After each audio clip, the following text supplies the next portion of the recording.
Everyone, welcome back to another theory lesson. And in this lesson, I want to talk about playing in cut time. Now, cut time is a 4/4 time signature that has literally been cut in half. The symbol that's used to indicate cut time is the same as the one used for common time, but with a vertical line right through the center. It looks like this. So instead of playing in 4/4, you're actually going to be playing in 2/2 time, which means there will be 2 half note beats per bar instead of 4 quarter note beats per bar.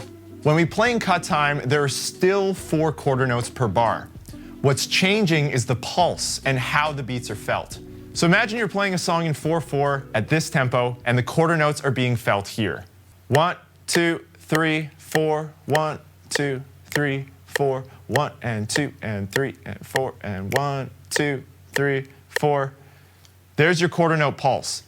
Now to switch to cut time, we would cut the pulse in half to outline the half notes instead of the quarter notes. Let's set the metronome to the same tempo, but now we're going to count out the half notes. 1, 2, 1, 2, 1, 2, 1, 2. Meanwhile, the quarter notes are still happening. 1, 2, 3, 4, 1, 2, 3, 4. But we're going to feel the half notes. 1, 2, 1, 2. So imagine you were playing a song in 4/4 at a faster tempo like this.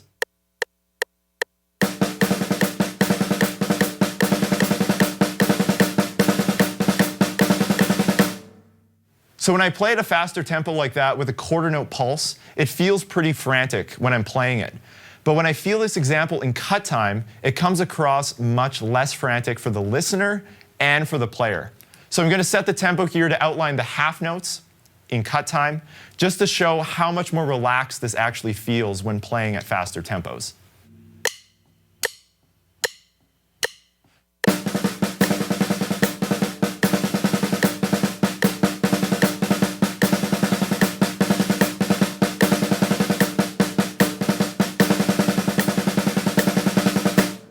So there, when I played that with a click outlining cut time, the half note pulse, it just felt a lot more relaxed.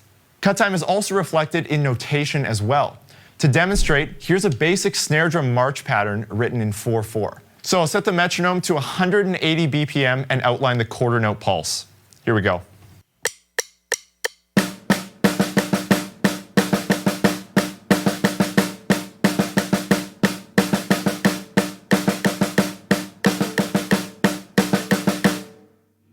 Now, the more common way that you would see a pattern like this written is in cut time.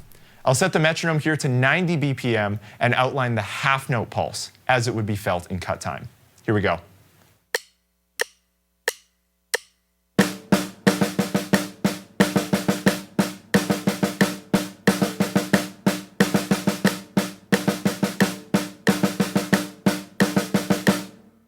So, did you notice how much easier the second example was to read? The only difference was that the note values were larger, making there twice as many bars. But the pattern sounded identical. When playing at fast tempos like this, it's much easier to read larger note values like half notes and quarter notes, opposed to smaller note values like eighth notes. To me, it also felt much more relaxed with the half note pulse as well, and hopefully you noticed that as well.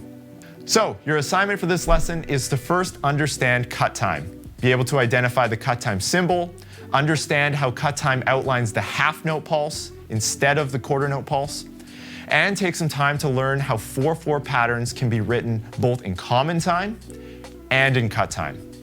We've included some additional examples below for you to practice and to use as references.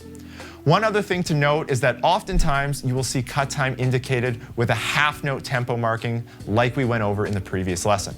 So keep an eye out for that as well.